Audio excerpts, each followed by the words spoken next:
All right, so today we're going pretty meta. You, our philosopher friend, want to know how feminist thinkers Yeah. are shaking up our understanding of philosophy's history Right. and what it means for the field today. I like it.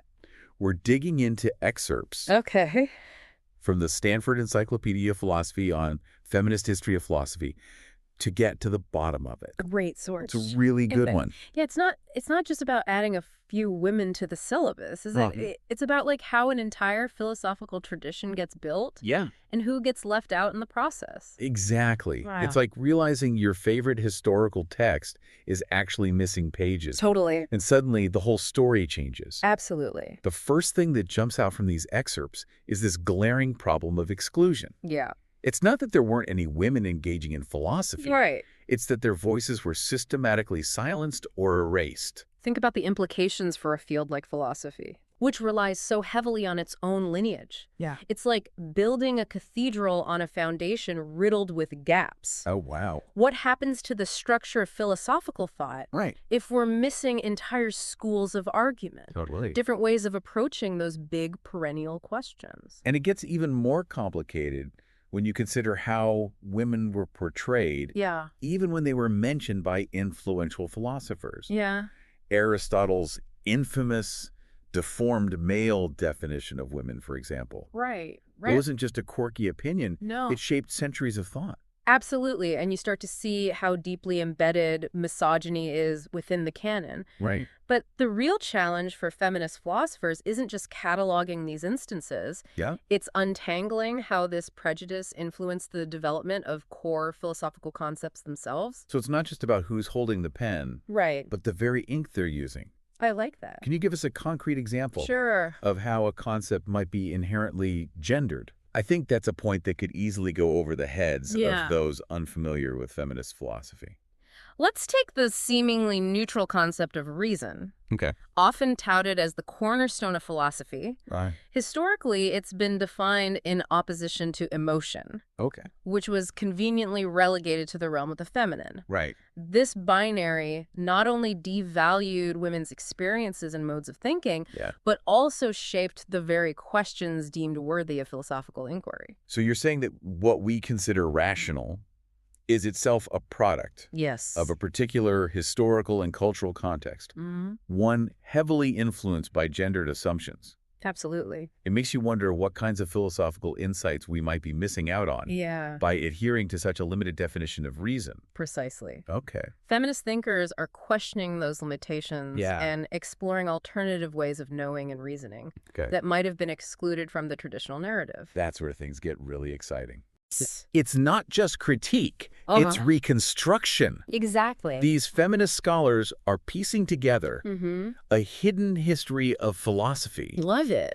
excavating the works of women Yeah. who are grappling with these big questions in their own unique ways. And it's not just about rediscovering these lost voices. Right. There's a push to elevate them to canonical status, Yeah. to reshape the very foundation of what we consider essential philosophical reading. It's like adding new constellations to the philosophical map. I like that. Suddenly you see different patterns, Totally. new connections emerge, Yeah. and the whole landscape of philosophical thought starts to shift. But this raises a complex question. Okay. How do you weave these previously excluded voices back into the narrative Yeah. without it feeling like a forced addendum? Right, it can't just be a philosophical footnote. Exactly. It requires like a fundamental rethinking of Right. how we understand philosophical connections and influences. Okay. One approach is to trace the threads of thought. Right. That were specifically developed by women philosophers over time, independent of the male-dominated discourse. So instead of just focusing on how women responded to Yeah. or were influenced by male thinkers, Yeah. we start to see how they were building their own distinct lines of inquiry, possibly tackling questions Right. that were overlooked or deemed unimportant by the mainstream philosophical tradition. Precisely. Yeah.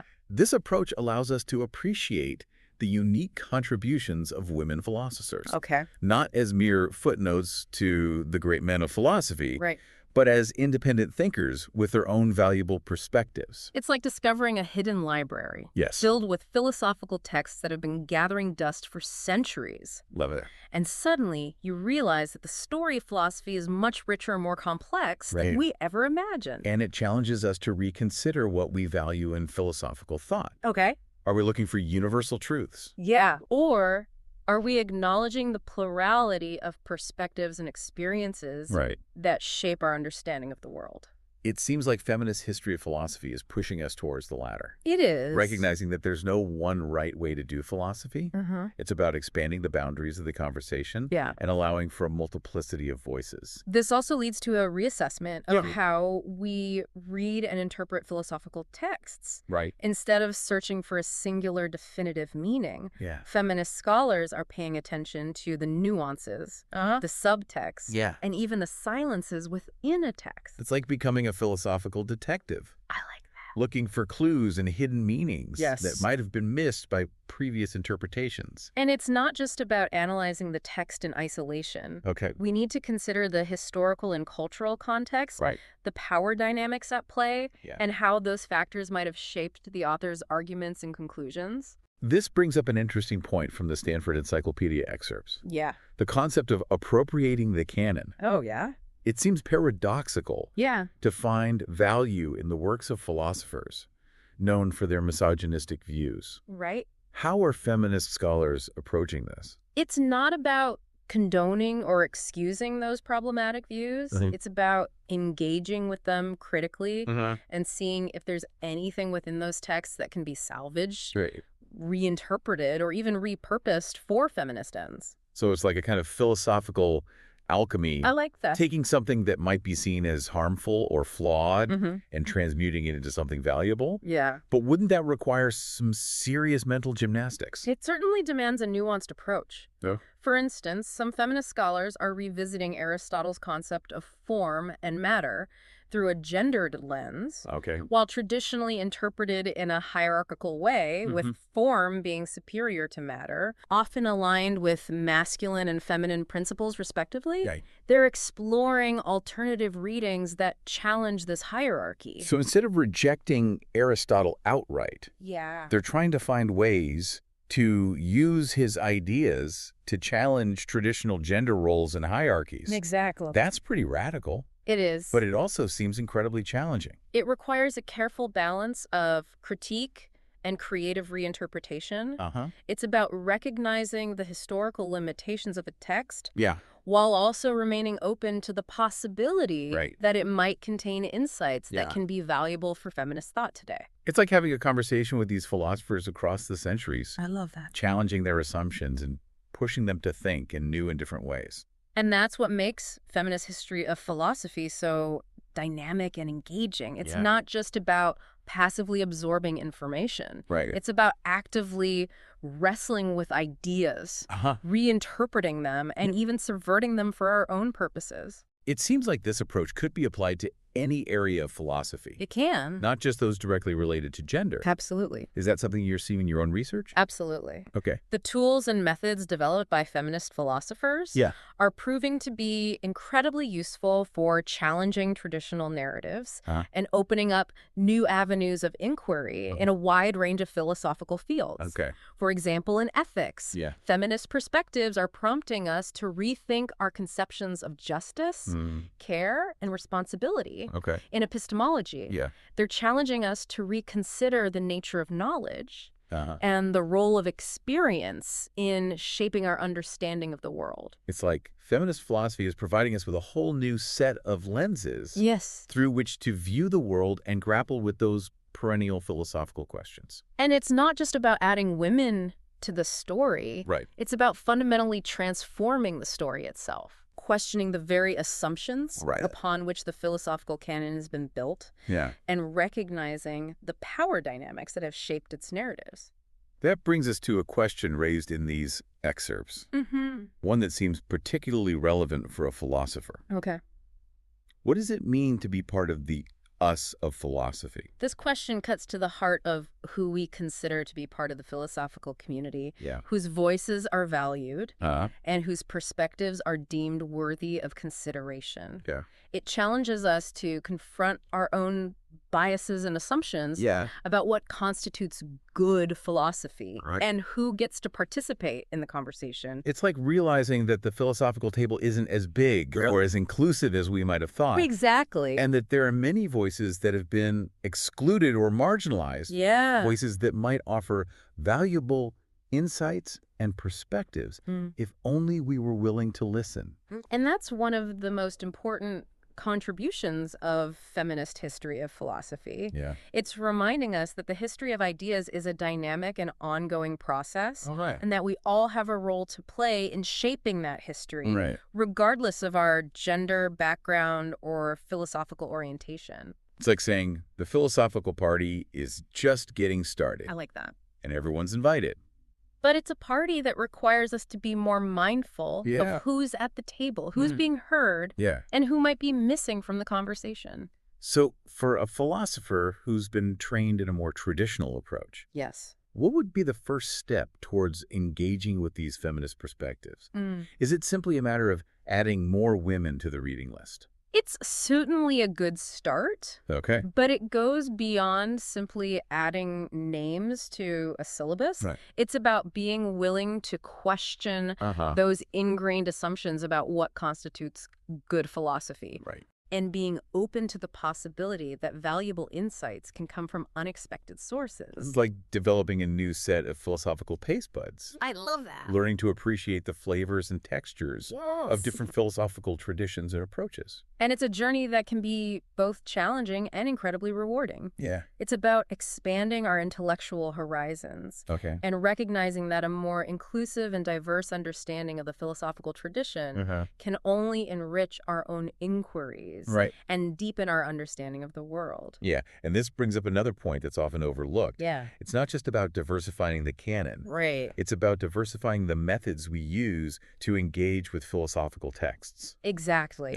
Feminist scholars are developing new and innovative approaches to reading and interpreting philosophical texts. Approaches that take into account the historical context, the power dynamics at play, and the nuances of language and rhetoric. These methods can be incredibly valuable for anyone who wants to engage with philosophical texts in a more critical and nuanced way. So it's not just about what we read, but how we read it. And feminist philosophy is giving us new tools and strategies for doing just that. Exactly. It feels like we're talking about a whole new way of approaching philosophy. It is. One that's more inclusive, more critical, and ultimately more vibrant. It is a shift in perspective for sure, and it's opening up fascinating avenues of inquiry. For a philosopher like you, it might mean revisiting those familiar texts with fresh eyes, considering new interpretations, or even exploring entirely different philosophical traditions that haven't received the same level of attention. So it's not just about adding a few books to the reading list. It's about challenging those deeply ingrained assumptions about what constitutes philosophy in the first place. What questions are worth asking? What methods are considered valid and whose voices get to be heard? Precisely. And it's not just about inclusivity for its own sake. It's about recognizing that different perspectives can lead to new insights, challenge our assumptions, and ultimately help us arrive at a richer and more nuanced understanding of the world.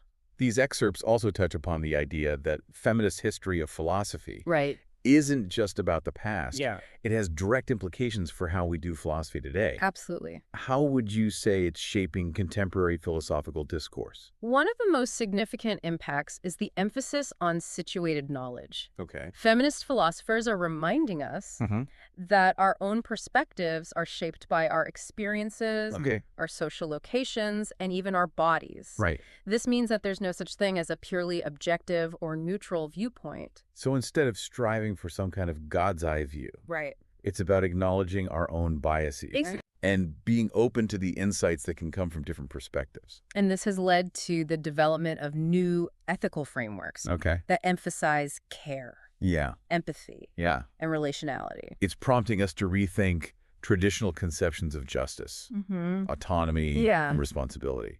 It sounds like feminist philosophy is not just adding to the conversation, but fundamentally changing the terms of the debate. That's a great way to put it. It is. It's challenging us to think differently about what matters, what's worth arguing about, and how we go about having those philosophical conversations. So for our listener, the philosopher who's been grappling with these ideas, what's the key takeaway? What's the one thing we want them to walk away with?